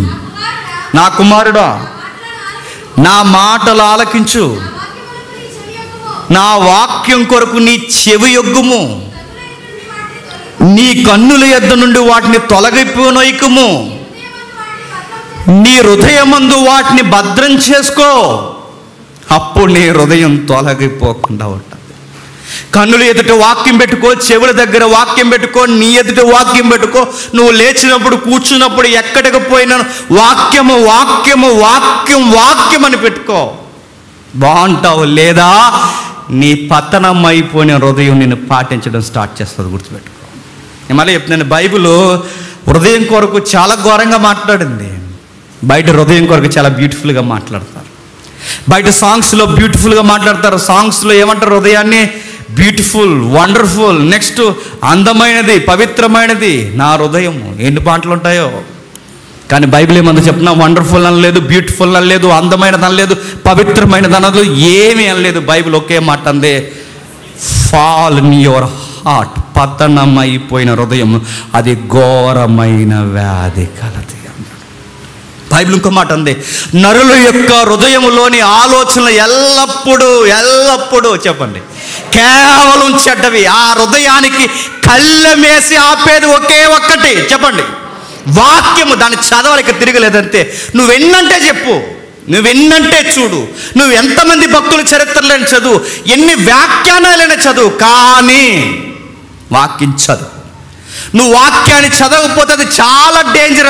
అది ఏ రోజుకి ఆ రోజు అది బుసలు కొడుతూ ఉంటుంది. ఆ బుసలు కొట్టే దానికి నువ్వు కళ్ళెం వేయకపోతే, ఈ 2 అంచులు ఖడ్గం చేత ఎప్పటికప్పుడు దాన్ని కంట్రోల్ చేయకపోతే, నేను మళ్ళీ చెప్తున్నానండి, నువ్వెంత భక్తి కలిగిన ప్రసంగాలు చెప్పినావు, నువ్వెంత భక్తి కలిగిన పాటలు పాడినా, నువ్వెంత సంఘంలో వైరాగ్యముతో ఊగిపోయే పరిచర్య చేసినా, వాక్యము చదవకపోతే నీ హార్ట్ నీతో మాట్లాడుతుంది. ఏమన్నా తెలుసా?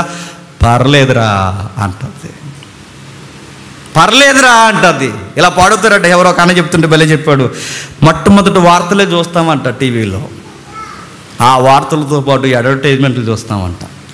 అడ్వర్టైజ్మెంట్లతో పాటు మెల్లగా జస్ట్ సినిమా అడ్వర్టైజ్మెంటేగా అనుకుంటామంట. తర్వాత చిన్న పాటలు చూస్తాం, తర్వాత పాటకైదు క్లిప్స్ చూస్తామంట, క్లిప్స్ తర్వాత సినిమాయే చూస్తామంట. కలిమేస్తుంది, అది గుర్తుపెట్టుకో. మెల్లగా మెల్లగా మెల్లగా మెల్లగా మెల్లగా లాగుతుంది.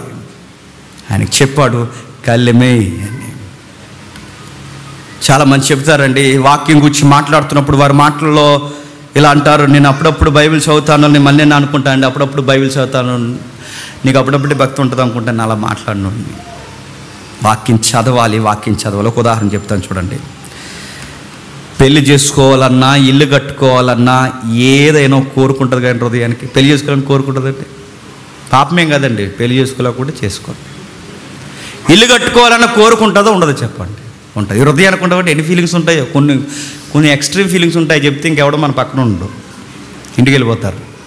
చాలా ఫీలింగ్స్ ఉంటాయి ఇందులో. పెళ్లి చేసుకోవాలి ఉంటుంది, ఇల్లు కట్టుకోవాలి ఉంటుంది, కాస్త డబ్బులు దాచుకోవాలని ఉంటుంది. ఇవి తప్ప అండి? పెళ్లి చేసుకోవడం తప్ప కాదు, ఇల్లు కట్టుకోవడం తప్ప కాదు, డబ్బులు దాచుకోవడం తప్ప కాదు.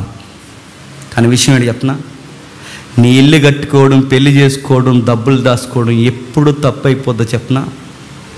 ఆ హృదయంలో నుంచి దేవుని ఎప్పుడైతే నీ కోరిక పక్కన పెడతాదో ఆ రోజు స్టార్ట్ అవుతుంది నీ పతనం. గుర్తుపెట్టుకో.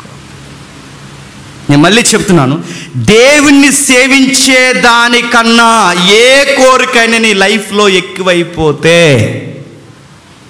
పతనం స్టార్ట్ అయింది. గుర్తుపెట్టుకో. నేను దేవుణ్ణి సేవించాలన్న కోరిక కన్నా నీ లైఫ్లో ఇక ఏ కోరికైనా నీకు టార్గెట్గా పెట్టుకో. నేను ఇల్లే కట్టాలి అన్న కోరిక కొరకు నువ్వు దేవుణ్ణి సేవించడం, చదవడం తక్కువ చేస్తే అయిపోతావు. నేను ఉద్యోగం కొట్టాలన్న టార్గెట్ మంచిదే, కానీ ఆ ఉద్యోగం కొట్టాలన్న టార్గెట్ కొరకు ఈయన సేవించడం తగ్గించావో అయిపోతావు. గుర్తుపెట్టుకో. డబ్బులు దాయాలి, ఎవరిని చేదాటకూడదు, మంచిదే దాయ్. కానీ డబ్బే పిచ్చెక్కి ఆ డబ్బు కొరకే పిచ్చి పిచ్చి వ్యవహారాలు చేసి ఆయన సేవించడం తగ్గించావో డబ్బు ఉరుతాడవద్దు. గుర్తుపెట్టుకో. కోరికలు మంచివే, ఆ కోరిక దేవుణ్ణి సేవించాలన్న కోరిక కన్నా ఎక్కువైతే నీ కోరిక నేను చంపేస్తాను. సొలొమోనుకు డబ్బు వచ్చింది, బంగారం వచ్చింది. లలిత జ్యువెలరీ అని ఎలాగంటాడు, డబ్బులు ఊరకే ఎవరికి రావు అని. నేను మాట చెప్పిన, సొలొమోనుకి బంగారం ఊరకే వచ్చింది, ఊరకే. ఆయనకి డబ్బులు ఊరకే రావన్నాడు ఆ గుండె. నేను సొలొమోనుకి ఊరకే తెచ్చేవారండి, నెంబర్ 1 గోల్డ్ ఊరకే. బంగారం తెచ్చారు, ఎండు తెచ్చారు, వజ్రాలు తెచ్చారు, వైడూర్యాలు తెచ్చారు, విలువైన వస్తువులు తెచ్చారు, నెమలు తెచ్చారు, ఏనుగు దంతాలు తెచ్చారు. ఆయనకి కావాల్సిన ఎంత తెచ్చారు అని అడుగుతాను. ఎంత కోరిక ఎందుకు వచ్చింది?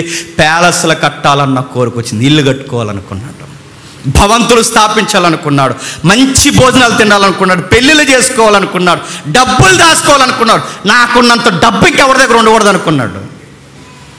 యెహోవాను సేవించడం పక్కన పెట్టాడు, పోయాడు. నేను మళ్ళీ చెప్తున్నానండి, ఒక్కసారి వాక్యం చదవడం మానేస్తే మనం ఏం చేస్తున్నామో కూడా మనకి ఏమీ అర్థం. వద్దన్నది చేశాడు, వద్దన్నది చేశాడు. మొదటి రాజుల గ్రంథం 3వ అధ్యాయం చూడండి. మొదటి రాజుల గ్రంథం 3వ అధ్యాయం 1వ వచనం చూడండి.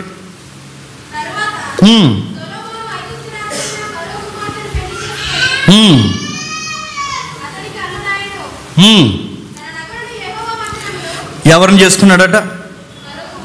ఫరో కుమార్తెని పెళ్లి చేసుకుని, ఫరో కుమార్తెని పెళ్లి చేసుకుని, ఫరో కుమార్తెని పెళ్లి చేసుకుని. జాగ్రత్తగా వినండి.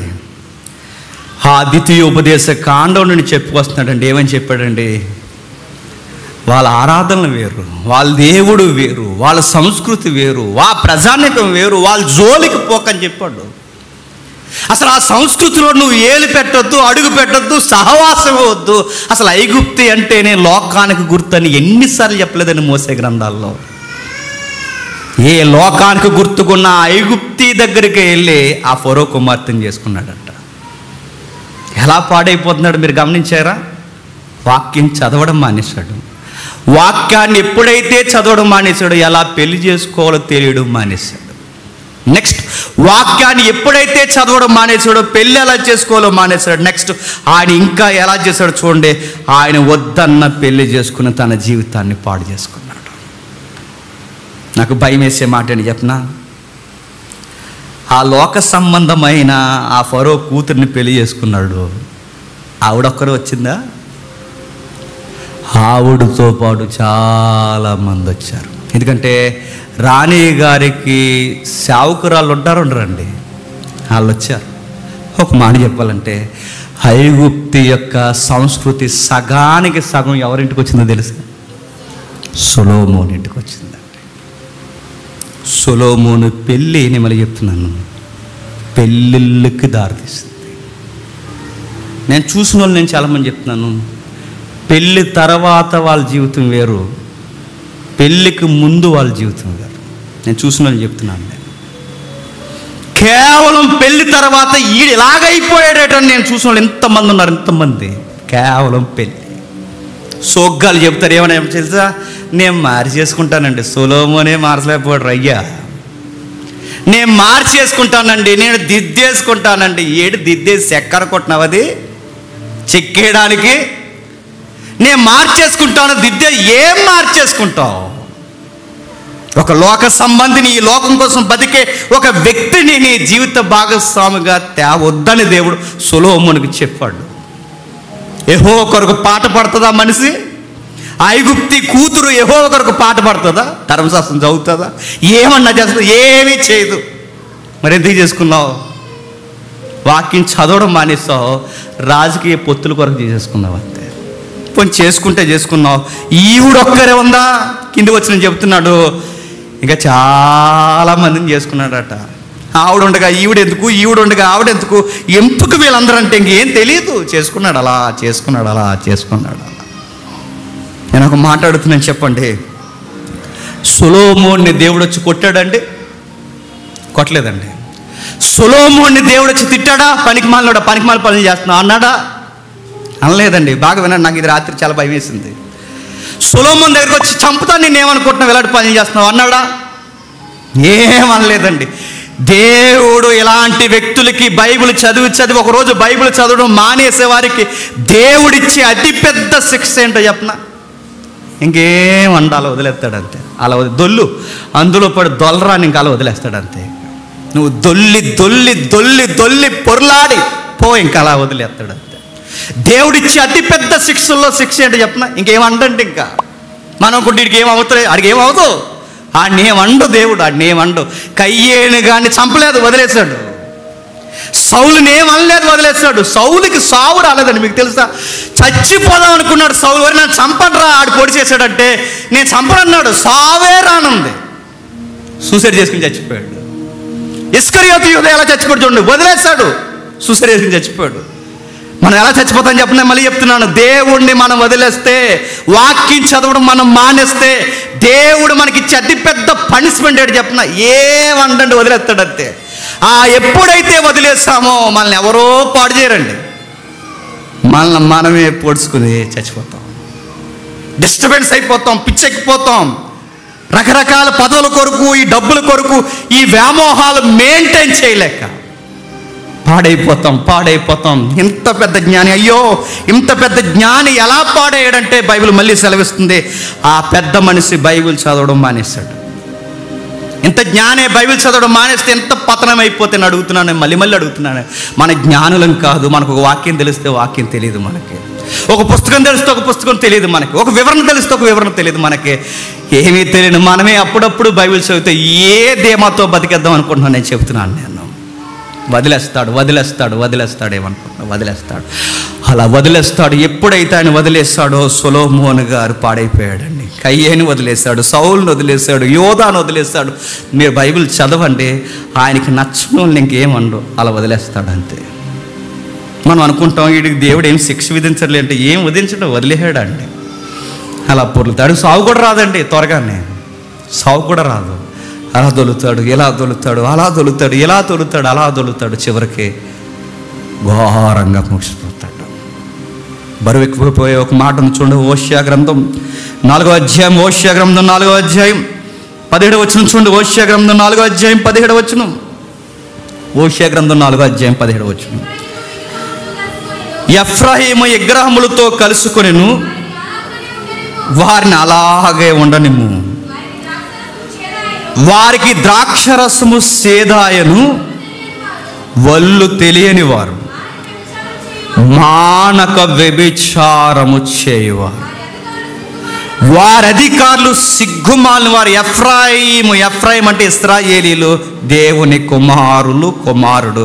వల్లు మరిచారు. ఎందుకు? ధర్మశాస్త్రం చదవడం మానేశారు, వాక్యాన్ని చదవడం మానేశారు. వాక్యాన్ని ఎప్పుడైతే చదవడం మానేశారో వల్లు, ఇల్లి, ఆలోచన, ఆశలు, బతకడాలు, దేవుని కొరకు జీవించడాలు మెల్లగా మానేస్తాం. అలా ప్రాక్టికల్గా బతుకుతాం, అలా ప్రాక్టికల్గా చర్చకు వస్తాం, ప్రాక్టికల్గా కొంచెంసేపు వాక్యం వింటాం, ప్రాక్టికల్గా పాటలు పాడతాం, ప్రాక్టికల్గా ఏకీవిస్తాం, ప్రాక్టికల్గా ప్రభురాత్రి భోజనం తీసుకుంటాం, వెళ్ళిపోతాం. ఎందుకు చెప్పిన బహుశా దేవుడు నిన్ను వదిలేశాడేమో. అందుకే నీకు ఏది పెద్ద నీకు గద్దింపులు తెలియట్లేదేమో, నీకేం అనిపించట్లేదేమో. చక్కగా వ్యభిచారం చేసేస్తావు, ఏమీ తెలియనట్టు చచ్చుకొచ్చేస్తావు. గద్దింపు రావట్లేదేమో. చక్కగా దొంగతనాల్లో పాలు పంపులు పొందుతావు, ఏమీ తెలియనట్టు చచ్చుకొచ్చేస్తావు. గద్దింపు రావట్లేదేమో. అబద్ధాలను ధైర్యంగా బొంకేస్తావు, వ్యభిచారకున్నంత ధైర్యంగా అబద్ధాలు నైస్గా మాట్లాడుతావు, ఏమీ తెలియనట్టు చచ్చుకొచ్చేస్తావు. బహుశా నీకు ఏం కుట్టినట్టు ఇక్కడ వాక్యం నీకు అనిపించట్లేదంటే, కయ్యేని వదిలేసినట్టు, సౌలుని వదిలేసినట్టు, యోధాను వదిలేసినట్టు, సొలొమోను వదిలేసినట్టు వదిలేసాడంటావా? అందుకే నీకు ఆ నొప్పి అనిపించట్లేదా? నీకు బాధ్యత నా లైఫ్ ఒకప్పుడు ఎలా ఉండేది, నా గ్రాఫ్ ఇలా తగ్గింది ఏంటని అసలు నీకు ఆ గ్రాఫ్ నీకేం కనిపించట్లేదా? జాగ్రత్త చెక్ చేసుకో. హోషేయ గ్రంథం 13వ అధ్యాయం 9వ వచనం చూడండి, ముగించుకుందాం. 13వ అధ్యాయం 9వ వచనం త్వరగా. ఇశ్రాయేలు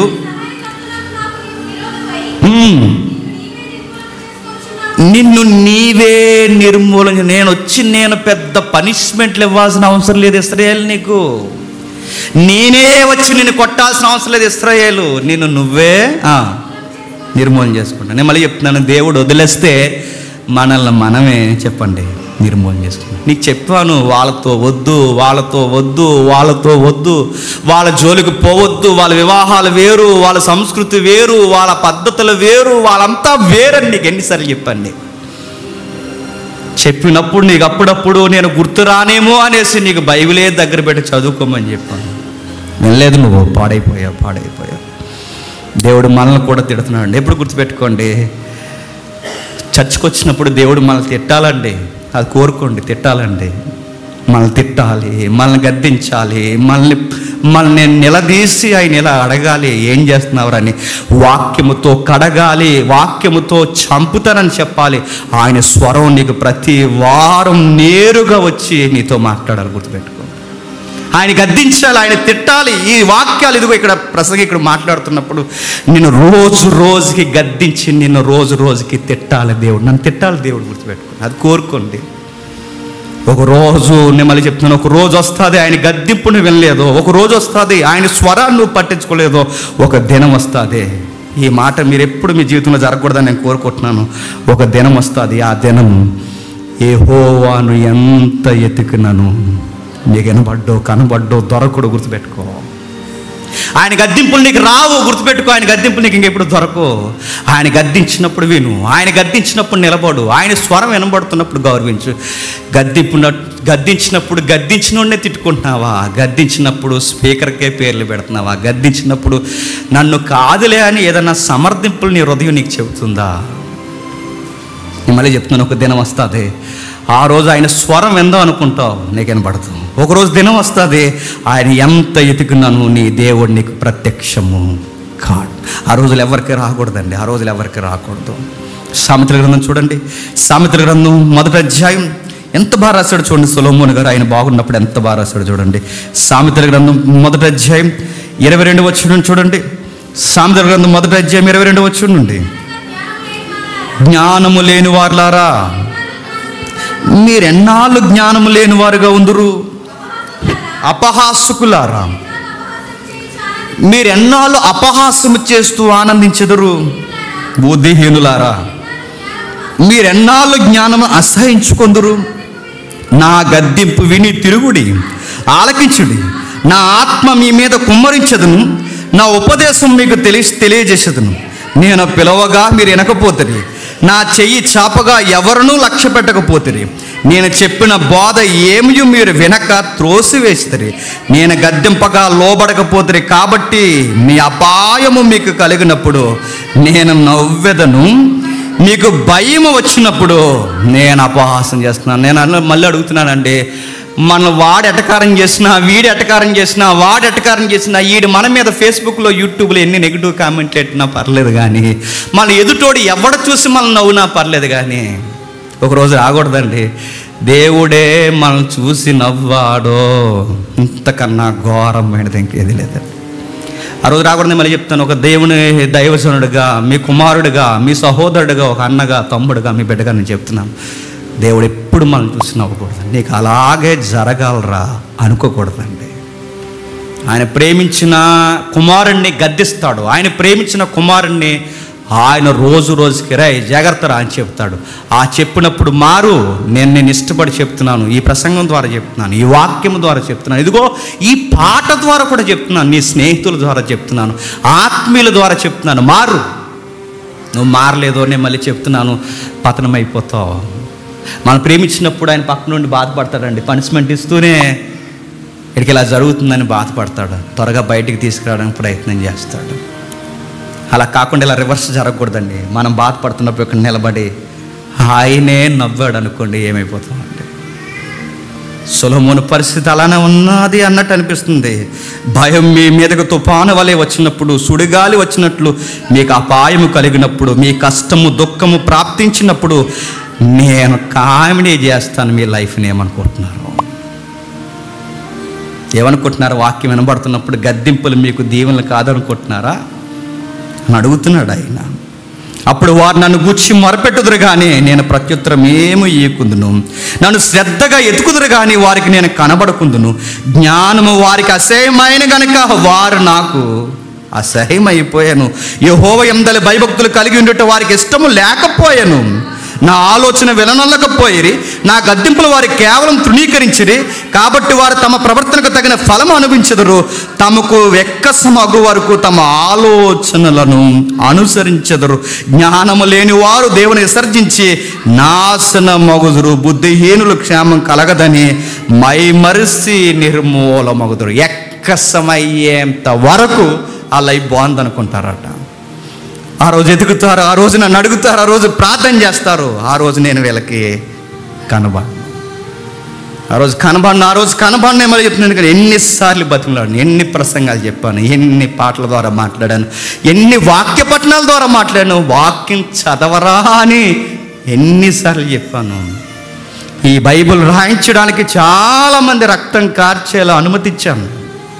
తెలుగు బైబిల్ తర్జుమా జరిగి నా చేతుల్లోకి రావడానికి, అసూలు బాయడానికి అమరవీరులు నేను ఎంపిక చేశాను. ఇంత రక్తపు మడుగులో ఈ గ్రంథం తెచ్చి నీ చేతుల్లో పెట్టి చదువుకుని నా హృదయానుసారంగా నడవరా అని నీకు బైబిల్ ఇస్తే నువ్వు బైబిల్ చదవకపోతే నేనేం చేయను రా అని అడుగుతాడు. చాలామంది సేవకని తయారైపోతారు. మేము సేవకి వెళ్తామన్నా అంటారు. వెళ్తావులే, మరి బైబిల్ చదవకపోయావంటే లేదని నాకు తెలిసిపోయింది, నేను సేవకి వెళ్తాను. ఎలా తెలిసిపోయింది నీకు? కల వచ్చిందంట. అదే ఎలా అడుగుతున్నా, ఎలా? వాక్యం బేస్మెంట్ లేకుండా నీ ఫీలింగ్ ఎలా? అదిగో నాకు ఆ ఊర్లోనే చేయాలని ఫీలింగ్ అవుతుంది. ఏ ఊర్లో అని అడుగుతున్నాను. ఏ ఊర్లో? ఆ ఊరని అలా వస్తుందని ఎవరు చెప్పారు నీకు? ఫీలింగ్తో సేవ చేద్దాం అనుకుంటున్నావా? ఎమోషనల్గా సేవ చేద్దాం అనుకుంటున్నావా? ఎలా చేద్దావు? ఉండలేవు. నేను మళ్ళీ చెప్తున్నాను, వాక్యం అనే పునాది నీకు లేకపోతే ఉండలేవు. మళ్ళీ మళ్ళీ నేను ప్రస్తావిస్తున్నాను, ప్రతి ఒక్కరూ బైబిల్ చదవాలి. నా కోసం మీరు చదవద్దు, మీకోసం నేను చదవను, నా కోసం నేనే చదువుకుంటాను, మీకోసం మీరే చదువుకోండి. మనల్ని నడిపించుకోవడానికి వాక్యం చదువుకోండి. మంచి ప్రసంగం చెప్పాడండి జేమ్స్ తమ్ముడు, సురేష్ తమ్ముడు అని సమర్థించి వెళ్ళిపోకండి. ప్రతిరోజు భోజనం చేస్తామనేది ఎంత వాస్తవం, అంతకన్నా ముఖ్యంగా వాక్యం చదువుతాం. అంత కుదరకపోతే ఒక అధ్యాయం చదువుతాం. ఆ రోజు అలా ముగిస్తామని కంకణం కట్టుకోండి. వాక్యం చదవండి. వాక్యం చదవకపోతే జ్ఞానే ఇలా నవ్వులు పాలైపోతే మన జ్ఞానులం కాదండి. నా బాధ అదే, మన జ్ఞానులం కాదు. 11వ అధ్యాయం 3వ వచనం చూడండి. ఇక్కడ జాగ్రత్తగా వినండి ఒకసారి. 3వ అధ్యాయం 11వ అధ్యాయం 3వ వచనం చూడండి. రాజుల గ్రంథం 11వ అధ్యాయం 3వ వచనం చూడండి.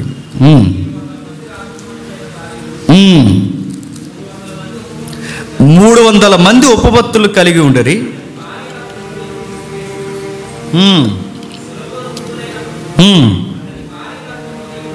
అతని భార్యలు అతని హృదయమును తిప్పివేసి. ఒక మాట వినండి. మొట్టమొదట సొలొమోను పరిపాలనలో దేని చేత నడిపింపబడ్డాడంటే సొలొమోను వాక్యము చేత. నెక్స్ట్, మొదట వాక్యము చేత నడిపింపబడ్డాడు. 2, వాక్యం చదవడం మానేసినందుకు తన హృదయం చేత నడిపింపబడ్డాడు.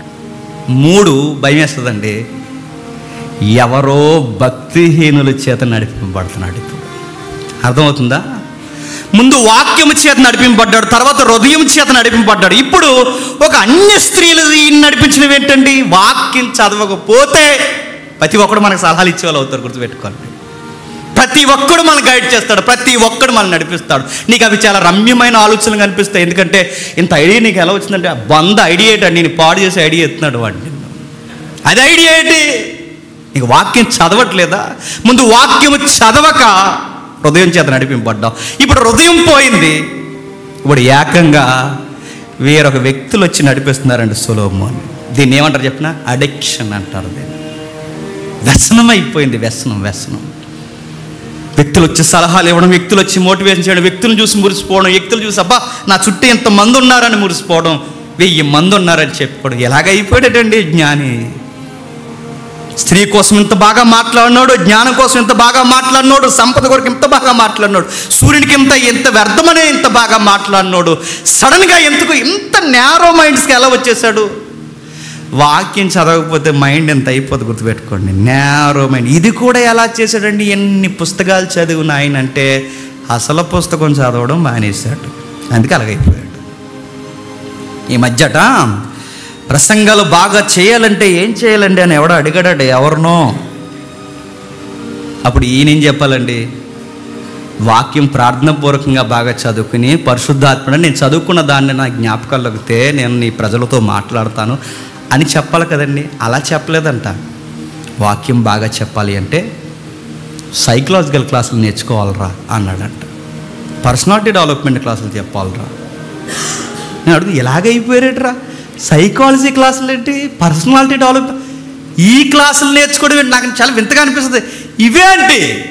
సైకాలజిస్టులకు తెలియదు, మనకు తెలుసు. వాక్యము పర్సనాలిటీ డెవలప్మెంట్, పర్సనాలిటీలో ఫాలిన్ హార్ట్ ఎలా ఉంటుందో బయటోడికి తెలియదు, మనకు తెలుసు. వాక్యం తెలిసినోడికి తెలుసు. ప్రీచింగ్కి మూలం ఏంటంటే పర్సనాలిటీ డెవలప్మెంట్కి అసలు. అందుకే మీరు చూసారా, మోటివేషనల్ స్పీకర్లు అవుతున్నారండి అందరూ, ప్రసంగికులు లేరు. ఇల్లు లేక బాధపడుతున్నావా అన్నాడు, ఇల్లు ఇస్తాడు. నేను కొంతమందిని గమనిస్తానండి, టైటిళ్ళు మార్చేస్తున్నారు. కొంతమంది నేను గమనిస్తానండి, ఒకప్పుడు వద్దన్నవి మీదేసుకుని తిరుగుతున్నారు. నేను గమనిస్తున్నానండి చాలామందిని. సేవలో సావనైనా చేస్తాను కానీ ఏ రోజన్నా మిమ్మల్ని ₹1 అడిగితే కాలర్ పట్టుకుని నన్ను అడగండి అన్న పవర్ఫుల్ స్పీకర్స్ ఈరోజు క్యూఆర్ కోడ్లు ఇంత పెద్ద చేసేస్తున్నారండి. ఇలాగైపోయారు ఏంటంటే నాకు అనిపించింది, మీరు ఎప్పుడో వాక్యం చదవడం మానేశారు. మీరు వాక్యం చదివితే నిన్ను ఎవ్వరూ గైడ్ చేయాల్సిన అవసరం లేదు, ఆ పవర్ అలా ఉంటుంది. నేను ఈ మాట అనొచ్చు అనకూడదో నాకు తెలియదు కానీ ఒక సేవకులు ఉండేవారండి, చాలా బాగా వాడబడేవాడు. అయ్యగారి దగ్గరికి వెళ్ళి ఒక రోజున ఇలా అన్నాను నేను. అప్పుడు నేను చాలా చిన్నగా అక్కడక్కడ ఉద్యోగం చేస్తూ చిన్న వాక్యాలు చెప్పేవాళ్ళు.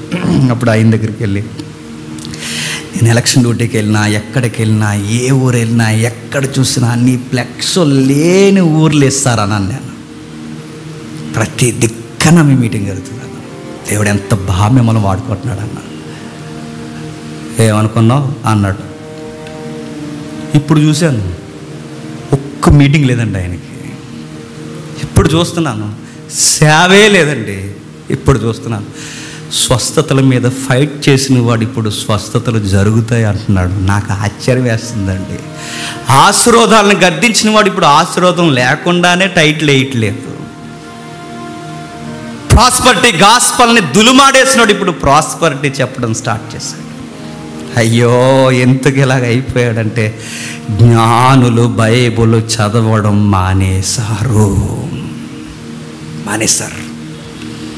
ఒకప్పుడు రాజీ పడకుండా ఎవడైనా గద్దించి మాట్లాడేవారు. ఇప్పుడు నీకన్నా ఆత్మీయతలు తక్కువ ఉన్నవాడికి నువ్వు తీసుకొచ్చి కుర్చీలు వేస్తున్నావంటే నేనేమనాలి చెప్పు? పోయావు, పాడైపోయావు. మళ్ళీ చెప్తున్నాడు చూడండి, వాక్యము చేత నడిచేవాడు హృదయంలోకి వచ్చాడు, హృదయం చేత నడిచేవాడు ఇప్పుడు వ్యక్తుల చేత నడిపింపబడ్డాడు. 4వ వచనంలో ఏమంటున్నాడు చూడండి, ముగించుకుందాం. 4వ వచనంలో, సొలొమోను వృద్ధుడైనప్పుడు అతని భార్యలు అతని హృదయమును ఇతర తిప్పేశారు. ఫరో కుమార్తె వచ్చింది, తిప్పేసింది. తర్వాత మిగిలిన కుమార్తెలు వచ్చారు, తిప్పేశారు. ఈ పెళ్ళిళ్ళే మొత్తానికి తిప్పేశాయి. అక్కడ ఒక మాట రాస్తున్నాడు చూడండి, దావీదు హృదయము వలె అన్నాడు. ఏంటట? దావీదు హృదయం వలె. దావీదు హృదయం ఏంటి? దావీదు పాపం చేయలేదండి. బెత్షెబాతో పాపం చేశాడు లేదా? తన తండ్రి బెత్షెబాతో పాపం చేశాడు లేదా? చేశాడు. చేసినప్పుడు దావీదు ఎలా ఉన్నాడండి? దావీదు వచ్చి మాట్లాడుతారు. దావీదు అక్కడ నిలబడి ఏమీ ఎరగనట్టు సమాధారక ముందే పెళ్లి చేసుకుని రెడీగా ఉన్నాడు. చక్కగా బెత్షెబాతో అలా కొనసాగిస్తున్నప్పుడు ఒకరోజు నాతాను ప్రవక్త వచ్చి మాట్లాడు, హలో సార్, చిన్న కథ చెప్తాను, జాగ్రత్తగా వినండి అన్నాడు. కథలో కంటెంట్ ఆన్సర్ నాకు చెప్పండి సార్, క్వశ్చన్స్ అడుగుతాను అన్నాడు. నాతాను కథ చెప్పాడు, కథలో క్వశ్చన్స్ అడిగాడు. సార్, ఇందులో పాపాత్ముడు, కటుడు, మూర్ఖుడు, ఆ పేదవాడిని నష్టపరిచినవాడు, ఆ కథలో కథానాయకుడిగా ఉన్న విలన్ ఎవరు సార్? డేవిడ్ గారు చెప్పండి అన్నారు. దావీదు, ఎవడా అప్ప నీకు మానలేదు, సీరేయలేదవలే అన్నాడు. అప్పుడు దావీదుతో నాతాను అన్నాడు, ఎవర్ దట్ మ్యాన్? వ్యూ, నువ్వే ఆ కథలో విలన్ నువ్వే దావీదు. నేనా? ఎస్, నువ్వే. ఇదే మాట నాతాను వెళ్ళి దావీదు చెప్తే దావీదు గొల్లు నేర్చాడు. అయ్యో దేవా, నీ సోపుతో నన్ను కడుగు, ఇమవలే తెల్లగా నన్ను కడుగు, కేవలం నీకే నేను పాపం చేశానని దావీదు నాతాను చెప్తే ఏడ్చాడు. మరి ఈ మనిషికి నాతాను కాదండి, దేవుడే వచ్చి చెప్పాడు, ఒప్పుకోలేదు. నాతాను చెప్తేనే పోయి ఏడ్చాడు దావీదు. అందుకే దావీదుతో పోలుస్తున్నాడు. దావీదు హృదయం వల్ల అంటే దావీదుని గద్దిస్తే మారాడు, నాతాను గద్దిస్తే. ఈ సొలొమోనుని దేవుడే గద్దించిన చెప్పండి, వెనక్కి తిరగలేదట. అందుకే దావీదు పాపం చేశాడు కానీ తర్వాత పశ్చాత్తాపడు. ఎందుకు? ఇప్పుడు ఎలా ఉంటుంది చెప్పనండి? పాపం ఎవరో ఒకరు వచ్చి మనకు చెబితే కానీ అది పాపం అని తెలియదండి. కొన్ని సిచ్యువేషన్స్ అలా ఉంటాయి.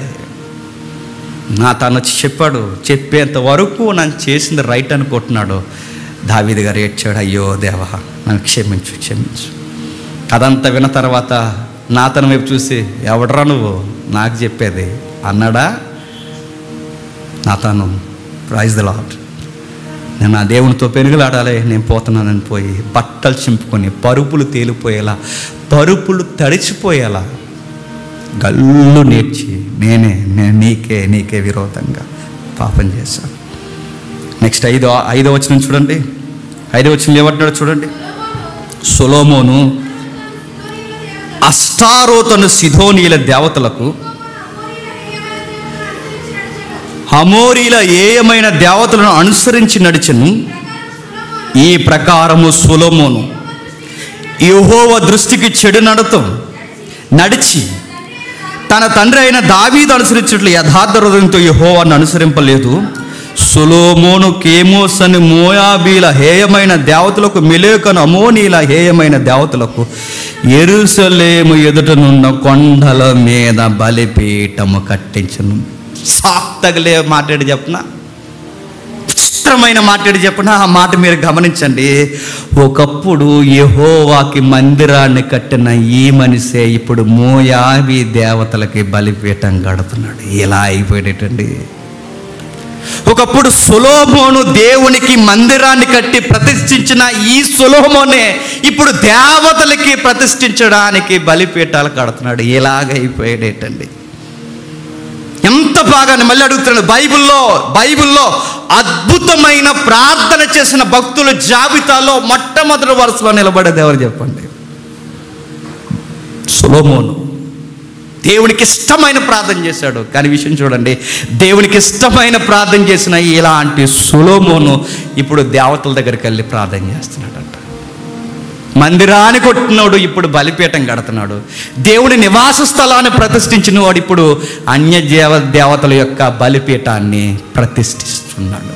ఒకప్పుడు దేవుని కోసం బ్రతికేవాడు ఇప్పుడు తన కోసం బ్రతుకుతున్న స్థితి నుండి, ఈ మాట బాగోదండి, ఒకప్పుడు దేవుని కోసం బ్రతికే మనుషుడు అక్కడి నుంచి పడి తన కోసం బ్రతికే స్థితి నుండి కేవలం తన భార్యల కోసం బ్రతికే స్థితికి వచ్చేసాడు. ఎందుకు కడుతున్నారు సార్ మీరు బలి పెట్టాలంటే? మా ఆవిడ కట్టమందండి అన్నాడంట. ఎందుకు కడుతున్నావు బలిపీఠాలంటే? అంటే మా రాణీలందరికీ ఆ పీటలంటే ఇష్టం. పెళ్ళం కోసం బతకడం ఏట్రా అని మళ్ళీ అడుగుతున్నాను నేను. ఆయన కదండో మిమ్మల్ని పెళ్ళని చెప్పినట్టు అడుగుతున్నాను. బుద్ధి జ్ఞానం ఇంకిత జ్ఞానం అడుగు మళ్ళీ అడుగుతున్నాను. బలిపీఠం కట్టమంటే కడతావా? రేపు కోణు పోయమంటది కోస్తావా? రేపు పందిని బలిపీఠం మీద ఏమంటది వేస్తావా? నేను పాడు చేసిందే మళ్ళీ చెప్తున్నాను. నేను పాడు చేసింది నిన్నైనా నన్నైనా ఇతర వ్యక్తుల చేత నడిపింపడ్డాము పాడైపోతాం. గుర్తుపెట్టుకోండి. భార్యల కొరకట స్థితిలో దిగిపోయాడట అపవాది. ముగించేస్తున్నాను. అపవాది మెల్లగా వస్తాడు. ఫరో కుమార్తెలా వచ్చాడు. తర్వాత చాలామంది స్త్రీలను తీసుకొచ్చాడు. తర్వాత దేవునికి వ్యతిరేకంగా నిలబెట్టాడు. తర్వాత ఒక దుర్గం కట్టించాడు. తర్వాత బలిపీఠం ఎక్కించాడు. తర్వాత నిన్నే బలి వేశాడు. ఇది సొలొమోను యొక్క గ్రాఫ్. గుర్తుపెట్టుకోండి. సొలొమోను యొక్క గ్రాఫ్ ఎలా గ్రాఫ్ పడిపోయిందో చూడండి. చూడండి. ఫరో కుమార్తె రూపంలో సాతానుగాడు వచ్చాడు. చాలామంది స్త్రీలను తీసుకొచ్చాడు. దేవునికి వ్యతిరేకంగా నిలబడ్డాడు. దుర్గాన్ని కట్టించాడు. బలిపీఠం కట్టించాడు. బలిపీఠం మీద బలి పశువు ఎవరంటే సొలొమోన్నే బలి పశువుగా రెడీ చేశాడు. అయిపోయాడు. ఈరోజు నేను అడుగుతున్నాను, సాతానుగాడు మన దగ్గరికి మెల్లగా ఏదో రూపంలో వస్తాడు. అది వైఫ్ ద్వారా రావచ్చు, నైఫ్ ద్వారా రావచ్చు, ఏదోలా రావచ్చు, ఫ్రెండ్ ద్వారా రావచ్చు, నైబర్ ద్వారా రావచ్చు, ఏదోలా రావచ్చు. ఆడు వస్తాడు, మొత్తం మీద వస్తాడు. ఆ వచ్చినప్పుడు ఆడు సరాసరి నీ బలం అడుగుతాడు, నీ జ్ఞానం అడుగుతాడు, నీ బలగాలు అడుగుతాడు, నీ ధన సంపద అడుగుతాడు, నీ పేరు ప్రఖ్యాతులు అడుగుతాడు. చివరికి నిన్నే బలం అడుగుతాడు. గుర్తుపెట్టుకో. పర్లేదండి పర్లేదనుకో. సాతానాడు ఎక్కించేస్తాడు బలిపీఠం. ఏమనుకుంటున్నావు? ఫరో యొక్క కుమార్తె సొలొమోను జీవితానికి సాతాను ఏజెంట్ అయితే మరి నీ లైఫ్ సర్కిల్లో అలాంటి ఏజెంట్లు ఏమన్నా ఉన్నారేమో చూసుకో. స్త్రీలే కాదు, స్త్రీలే ఏజెంట్లు ఉండరు, పురుషులు కూడా ఉంటారు. చూసుకో. ఈ మధ్య ఏమైనా కొత్త వాళ్ళు ఎవరైనా లోక సంబంధులు పరిచయం అవుతున్నారేమో చెక్ చేసుకో. ఈ మధ్య కొత్త వాళ్ళు ఎవరైనా లోక సంబంధమైన మాటలతో నిన్ను బాగా రేపుతున్నారేమో చెక్ చేసుకో.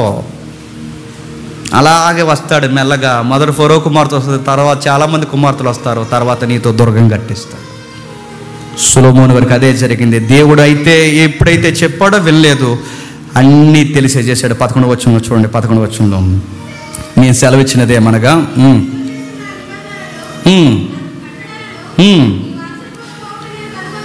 నీవు అనుసరించకపోవుట నేను కనుగొనుచున్నాను, కనుక ఈ రాజ్యము నీకుండకుండా నిశ్చయముగా తీసివేసి నీ దాసునికి ఇచ్చిన. ఇదే మరీ బాధ అండి. మన ఆస్తి తీసుకెళ్ళి మన ఇంట్లో పనుడికి ఇచ్చేదంటే ఎలా ఉంటుందండి? బాలేదు కదండి. అలాంటివి జరుగుతాయండి.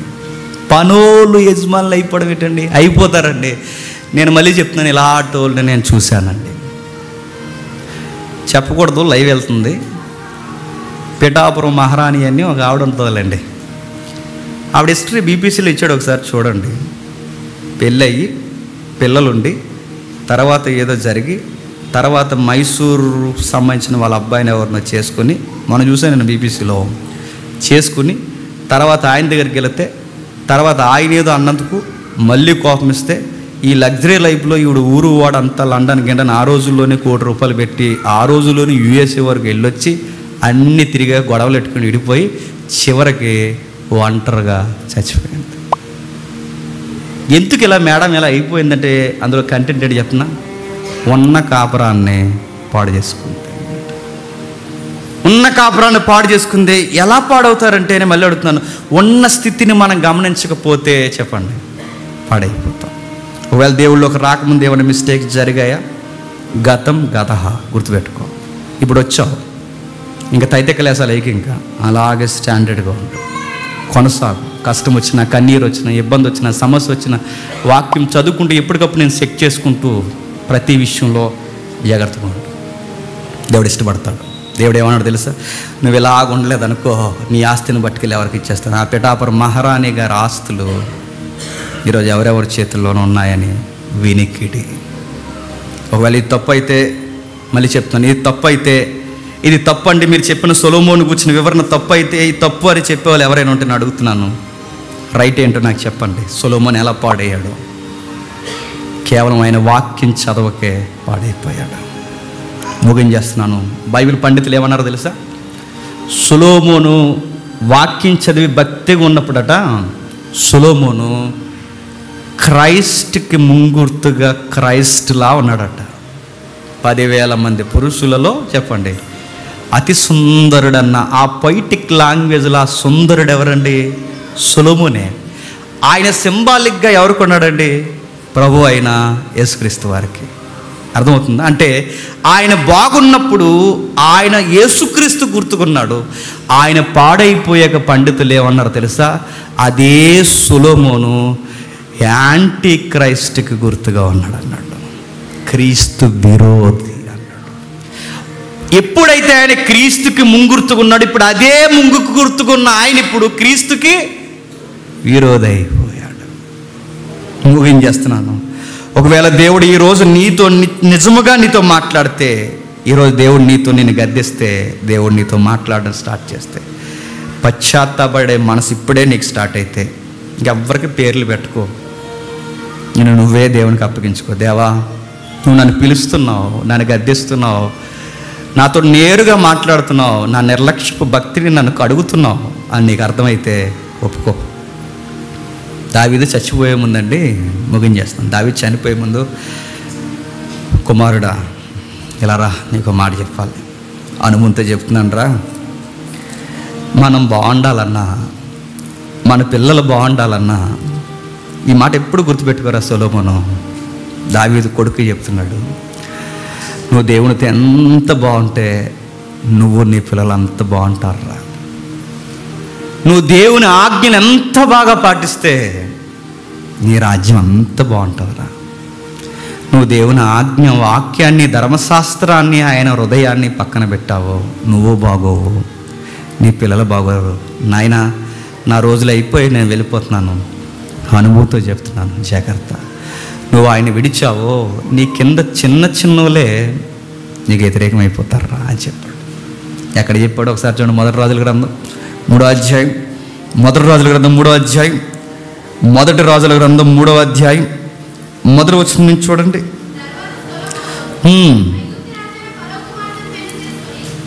2వ రాజుల గ్రంథమా ఎంత? 2వ అధ్యాయం, క్షమించండి, 2వ అధ్యాయం మొదటి వచనం చూడండి. దావీదు మరణకాలం సమీపముగా అతడు తన కుమారుడైన సొలొమోనుకి ఇలాగ ఆజ్ఞాపించును, లోకులందరూ పోవలసిన, నేను చదువుతాను, లోకులందరూ పోవలసిన మార్గం నేను పోవచ్చున్నాను, కాబట్టి నువ్వు ధైర్యము తెచ్చుకుని నిబ్బరము కలిగి నీ దేవుడైన యెహోవా అప్పగించిన దాన్ని కాపాడి ఆయన మార్గములను అనుసరించిన యెడల నువ్వు ఏ పని పూనుకొనున్నను, ఎక్కడ తిరిగినను అన్నిటిలో నీకు వివేకముగా నడుచుకొందువు. మోసే ధర్మశాస్త్రులు అంటే బైబిల్లో రాయబడి ఉన్న దేవుడి కట్టడలను ఆయన నియమించిన ధర్మశాస్త్రం అంతటిని, ఆయన న్యాయ విధులను, శాసనాలు గైకొనుము. అప్పుడు నీ పిల్లలు తమ ప్రవర్తన విషయంలో జాగ్రత్తగా ఉండి నా ఎదురు తమ పూర్ణ హృదయంతో, పూర్ణ మనసుతో సత్యం అనుసరించి నడుచుకొని ఎల్ల ఇశ్రాయేలు రాజ్య సింహాసనం మీద ఆసీనుడగు వాడు ఒకడు నీకు ఉండక మానడని యెహోవా నిన్ను గూర్చి ప్రమాణం చేసిన మాటను స్థిరపరచును. జాగ్రత్త సొలొమోను, నా ఎక్స్పీరియన్స్తో చెప్తున్నాను నాన్న, ఇలాగే పరిపాలించాలి, ఇలాగే పాలించాలి. ఎప్పుడు బైబిల్ దూరం పెట్టకరా. నేను దివారాత్రులు బైబిల్ చదివాను, బైబిల్ ధ్యానించాను, అలాగే పాలించాను, అలాగే జీవించాను. నా హార్ట్ ఎప్పుడు నా దేవుని హృదయంతో కనెక్ట్ అయ్యి ఉంది, అలాగే చచ్చిపోయి వెళ్ళిపోతున్నాను. నా అనుభవంతో చెప్తున్నాను. జాగ్రత్త సొలొమోను అన్నాడు. చనిపోయేటప్పుడు నాన్న మాటలు కూడా ఈ మనిషికి ఎక్కలేదు, దేవుడు వచ్చి చెప్పినా ఈ మనిషికి ఎక్కలేదు, వాక్యం కళ్ళ ముందుకి పలుమార్లు వచ్చినా ఈ మనిషికి ఎక్కలేదు. ఎప్పుడైతే వాక్యాన్ని వదిలేశాడో, వాక్యం తెలియని వారు గైడ్ లైన్స్ ఇవ్వడం స్టార్ట్ చేశారు. ఆ స్త్రీలు వచ్చి సొలొమోను హృదయాన్ని చెప్పండి తిప్పేశారు. వయసు అయిపోయింది, ఇప్పుడు వయసు ఉందనుకోండి, ఏయ్ అంటే కూర్చుంటారు. ఏంటి? కూర్చుంటారు. వయసు ఉన్నప్పుడు మనం గద్దిస్తే కూర్చుంటారు 10 మంది. అయిన వయసు అయిపోతే వాళ్ళే మనల్ని గద్దిస్తారు. పూజా అతమాలు ఎగురుతావు పైకి అంటారు. ఏం చేస్తాం? అది కాదే అంటావు. అయిపోయింది ఇంక బండి. నువ్వు వయసులో సరైన పునాదులు వేసుకోకపోతే వయసు అయిపోయిన తర్వాత నీ మాట వాళ్ళు వినరు, వాళ్ళ మాటే నువ్వు వినాలి. ముగించేస్తున్నాను. సొలొమోను మరి ఏమయ్యాడంటే ఐ డోంట్ నో, నాకు తెలియదు. నేను ఆ యొక్క అడుగు ముందుకు వేయలేను, నేను చెప్పలేను. ఆయన ఎక్కడున్నాడో, ఆయన స్థానం ఏంటో నాకు నా పరిశోధనలో నాకు స్పష్టత లేదు. కానీ ఒకటైతే చెప్పగలను, ఆయన అంతం మాత్రం బాగాలేదు. దేవుడు ఆయన ఎలా జడ్జ్ చేశాడో, ఎలా తీసుకున్నాడో, ఏమైందో నాకు తెలియదు. కానీ ఒకటి, జ్ఞాని నాకైతే ఒకటి భయం వేసే మాట, జ్ఞాని అయిన వాని యొక్క పరలోకపు యాత్రే అనుమానం ప్రశ్నార్థకమైపోతే మన యాత్ర మన క్లారిటీ ఉందని అడుగుతున్నాను. సొలొమోను బాధ ఏంటో చెప్పనా, ప్రపంచానికి ఇప్పుడు ఆయన ఏమైపోయాడన్న పెద్ద ప్రశ్న అయిపోయాడు. పరలోకంలో ఉన్నాడు, నరకంలో ఉన్నాడా, పెద్ద ప్రశ్న. అది రాకూడదండి.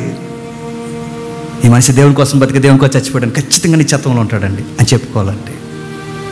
ఎంత పెద్ద జ్ఞాని పరిస్థితి ఇప్పుడు పెద్ద ప్రశ్న ఏంటి చెప్పినా, ఈ మనిషి ఎక్కడున్నాడు తెలియదు.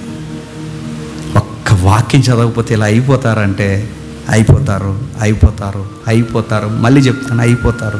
నా 17 ఏళ్ళ భక్తి జీవితంలో చూశాను. అయిపోతున్నారు, చూస్తున్నాను, ఇంకా అయిపోతారు. మీరు అలా ఉండకూడదని నేను ప్రార్థిస్తున్నాను. అలాగే కళ్ళు మూసుకోండి, ప్రార్థన చేసుకుందాం.